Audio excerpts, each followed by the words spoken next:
Let's talk about the SEC championship. Number 9, Alabama versus number 3, Georgia. 4 o'clock Eastern on ABC. Georgia currently sits at minus 2.5 point favorites with a total of 47.5.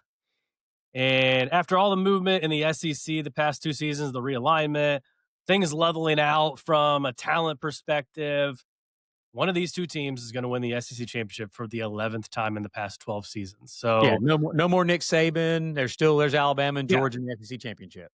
11 out of 12 seasons, man. As my daughter's great friends, Anna and Olaf, once sang, some things never change. So, uh, I don't think it's any secret, though, down the stretch here, and especially down the stretch in November, Georgia's playing much better football than Alabama right now. 100%. On the field, they look the part. I mean, we saw a couple weeks ago what they did to Texas, and especially in that fourth quarter. A lot has changed since September 27th. That first game when Alabama came away with the 24-21 victory. And one thing hasn't, because I mean they did look better against Auburn. I will give them that. I just still don't believe in their running game. I still don't believe in Alabama's running game, especially now that Jim Miller's out of this game, right? I don't. There has not been a formal announcement on that, but I would imagine that. I mean, if he plays, he's not going to be 100%. And that can't bode well going up against Georgia's 6th-ranked rushing D. No, I mean, I just don't think that nobody's just going to line up and run the football on Georgia, and Alabama's not going to find themselves in the running game against Georgia. Just like we talked about Alabama against Oklahoma a few weeks ago, like nobody's going to line up and just run the football against Brent Venables' Oklahoma defense. I don't care who it is in college football; it's not going to happen. And so Alabama's not just going to find themselves running the football this week. But in the last few Alabama-Georgia matchups, that's honestly been the case, though. Like in the SEC championship game with Bryce Young and that crew, when they had Jamison Williams and they had John Mechie, and they just lit them up for 40-something points against one of the best defenses we'd seen in college football in a long time, with Jalen Carter and what's that big boy's name? They all play for the Philadelphia Eagles. Jordan, is it Davidson? Jordan Davis? Jordan Davis. Like those guys. And then they had other dudes too that were just unbelievable freaks along that defensive front. And Alabama just lit them up in the passing game and couldn't run the football that game either. So, I mean, when you play Georgia, you just honestly just have to turn around and hand the ball off just to keep them honest. Like we talked about a minute ago with Indiana. Of course, you want to have success running the football, and it's great if you can. It's going to help your team a ton, but you're really just, again, handing the football off to keep Georgia and Kirby Smart and that defense honest. So we'll start with Alabama's offense since we're talking about that, against the Georgia defense. I think even the biggest Georgia fan or anybody that covers Georgia at a very high level would tell you this. To beat Georgia, two things. You got to be able to match them physically. Alabama has done that and more over the years, which is why they've been able to beat them. And number two, you've got to have guys on the perimeter that can beat them in the passing game, that can go win their matchup in the passing game. Because, again, you can't just line up against a Kirby Smart, Glenn Schumann defense and run the football. Just like you couldn't do it against the Nick Saban defenses forever. Just like you can't do it to Brent Venables' defenses forever, dating back to Clemson and so on. Like, you're not going to do it. So you got to be able to attack them on the perimeter and beat them that way. And Alabama did it last year at home with Jalen Milroe on the perimeter running the football, and obviously the big plays with Ron Williams in the passing game at home last year on that big matchup that we saw in Tuscaloosa. Earlier this year, Alabama beat Georgia for two reasons. Ty Simpson was efficient as hell in the passing game and on third down. They beat them on third down. But what were they beating them on third down doing, though? Throwing the football and winning their matchups in the secondary against Georgia's DBs. So there's no secret again. Every week I use this phrase when talking about Alabama. If the offensive line gives Ty Simpson time, Jeremy Bernard and Isaiah Horton and Lottie Brooks, maybe Ryan Williams, who knows if he plays this week or not, I don't know. But that crew right there, more times than not, if you drop back and throw the ball more times than not, one of those guys are probably going to get open. Yeah.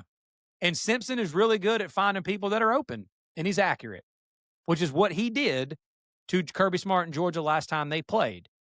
So my question is, what is Georgia going to do differently this time around to be able to try to create pressure against Ty Simpson? They did it against Texas with Arch Manning. They started getting some pressure against Arch Manning in Texas a couple of weeks ago. And they have found ways to get a little bit more pressure down the stretch, I feel like, but they're not elite pass rushers. Georgia's not. So That's my question. I wonder, like, that second half of that first game on September 27th, Alabama was shut out. yeah. Uh, so I just wonder, okay, what did they figure something out? Did Kirby and Glenn Schumann figure out something out, And did they ever or is that just gash like him? a common occurrence of the past 2 games, right? Last year they put them 30 on them in the first half, kind of Yeah. shut them down in the second half. Is that kind of just the thing? Okay, that's Kalen DeBoer, that's Ryan Grubb's offense slowing it down. Or that's Kirby Smart and his unbelievable how good he is at making. There is not a coach in college football better at making halftime adjustments than Kirby Smart Yeah. in Georgia. They're unbelievable at that, have been for a few years now. So that probably is some of that. Also, too, on the flip side of that, Georgia ran the ball really well on Mhm. Alabama in that second half, like gashed them, bro, in that second half. They I had mean, again, 191 on the ground that game. exactly. And a lot of that came in the second half.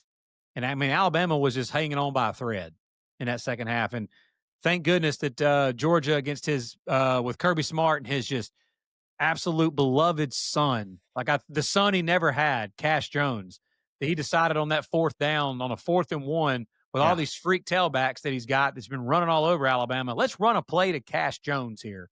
And Alabama stopped him. And that completely changed the game there in the fourth quarter. And I still to this day will say that's why Alabama won that game. Yeah. So Georgia offensively, I mean, dude, Gunnar Stockton, I know last week Georgia's offense didn't look Whew. great against Yeah. Georgia Tech. It was bad. That was So surprising too, because Georgia Tech's defense is booty. agreed. And I don't know. I don't really have an answer for you as to why Georgia's No, offense that last game's week. always weird. It is. It is. Georgia up to that point, leading into that game, nobody that is currently ranked in the top 12 to 15 had improved more from week 1 to the end of the year than Georgia. And Gunnar Stockton and Mike Bobo's offense and how he's calling the offense and how he adjusted to his personnel and the way that they were running the football and as balanced as they were, using the tight ends, using those freak wide receivers that they've got, and running the football well with Frazier and all that crew. That is the reason why Georgia's offense was clicking on all cylinders until the Georgia Tech game. So, where I'm interested to see what Georgia's offense is I think Alabama's improved dramatically. You remember early in the year, Alabama was getting run on a little bit, not just by Georgia, but Mhm. other teams too. Like at one point, Alabama was ranked so low, like in the 90s, in explosive runs given up. And they did it against Vandy early in the game. But Bama since then has gotten better at stopping the run over the course of the season. So if Georgia can't run the football like they did in the second half, can they hold up well? I'm sorry. I think Alabama's secondary matches up well with just about any wide receiver core in college football. Mhm. They've proven that all year long. Their pass defense, like all the numbers show that too, the way they play in pass defense. Like they do a really good job. And they've found ways to get some pressure on quarterbacks and whatnot. I want to see Gunnar Stockton, how much that he has improved so far throughout the season. He's going to have to be great and beat Alabama in the passing game. Can he do it? Yeah. And the Gunnar Stockton I saw against Texas and the Gunnar Stockton I saw against Mississippi State and down the stretch, yeah, he can. And it's just so funny we're talking about Alabama and Georgia. I think they both match up well against each other in the trenches.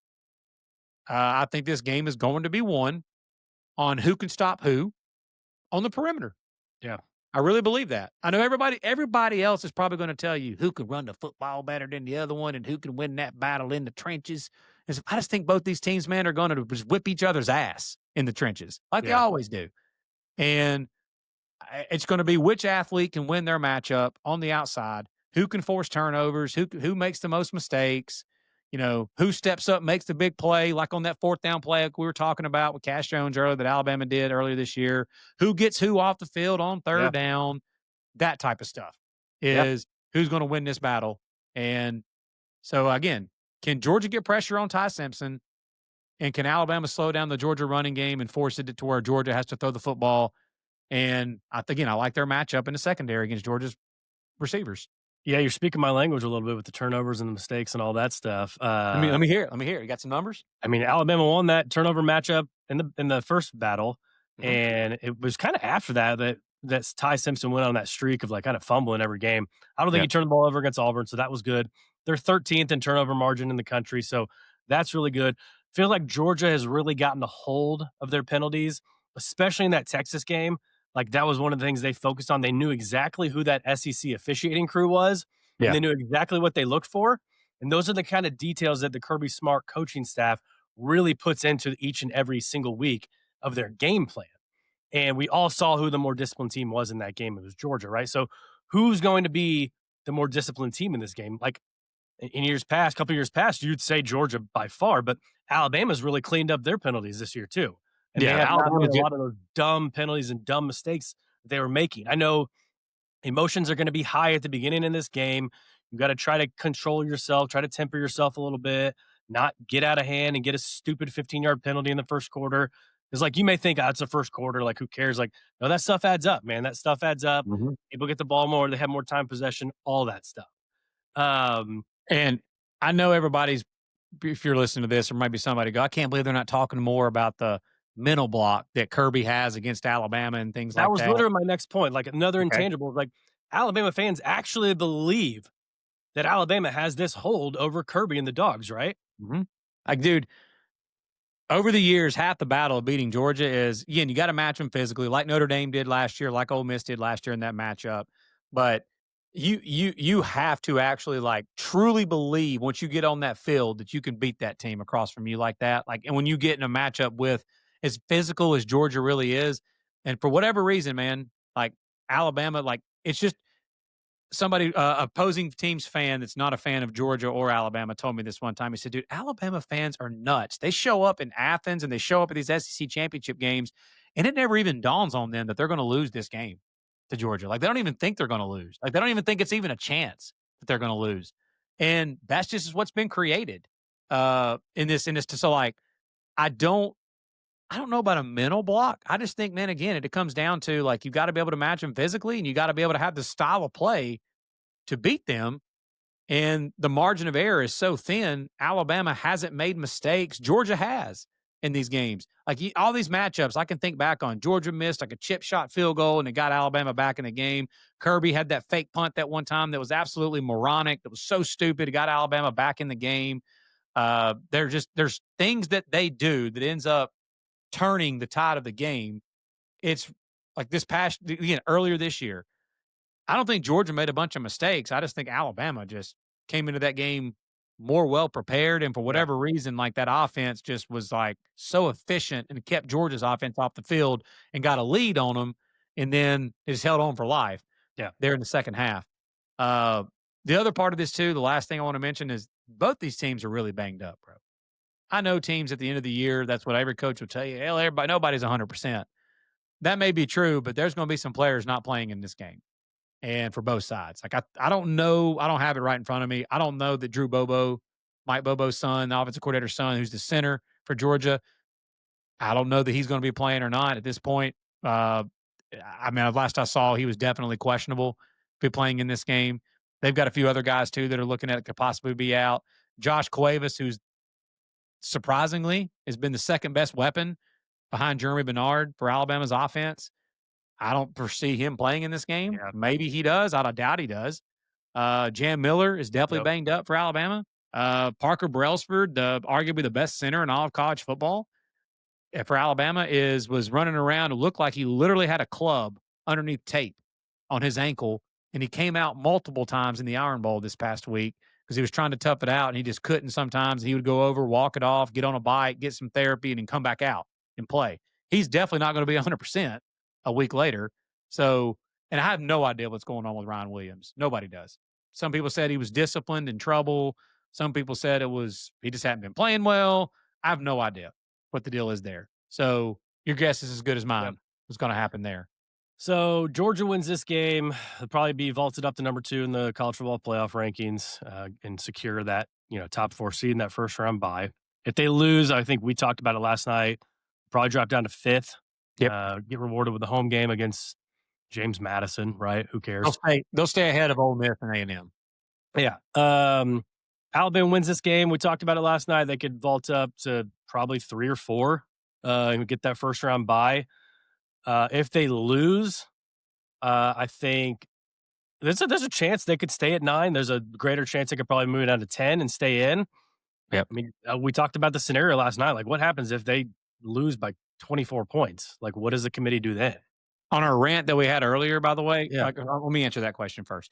If they lose by 24 points or they get blown out, I still think that now, if they lose by that much, if Alabama loses and gets blown out by Georgia, are they in or are they out of the playoff?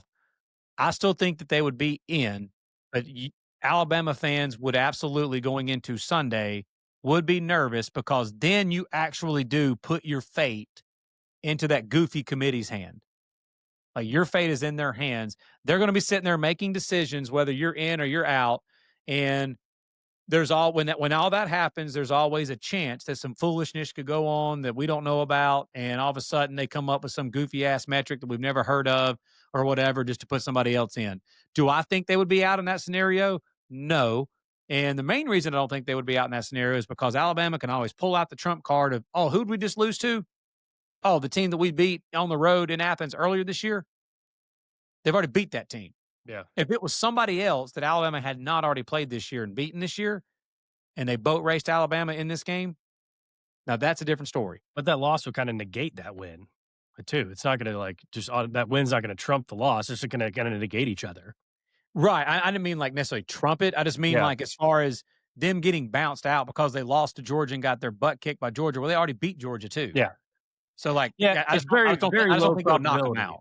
Very low probability that that's going to happen in our minds. Um, Yep. Who but knows? And who knows in the committee's minds? But I don't disagree with you, by the way, that they could drop back to 10, even though Notre Dame didn't play this week. Now, here's the conspiracy theory thing that is going to come in.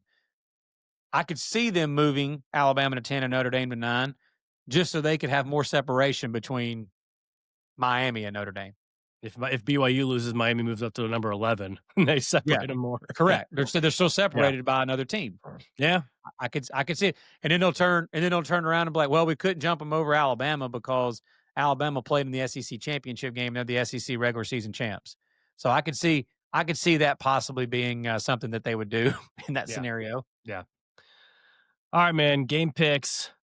Um, I hate to do it to you. I It's okay. hate to I Okay, go hate to ahead. do it to you. No, I just for some reason, I think this is where Kirby finally gets it done. He finally gets over that hump. I mean, I know they did it in the national championship, right? But I think he finally gets over the hump. I think they and that, figured something out in the second half of that game, where they shut Alabama out in the first half, or the second half. But I just think Georgia does enough to get it done. I think final score 27-21 Dogs. And you nice. know my love for Georgia, so I hate to do that. I'm going to shock everybody, and I'm going to take Alabama in this game.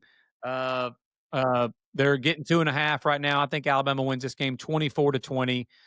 Again, I think Alabama has the goods of what it takes to beat a really good Kirby Smart Georgia team.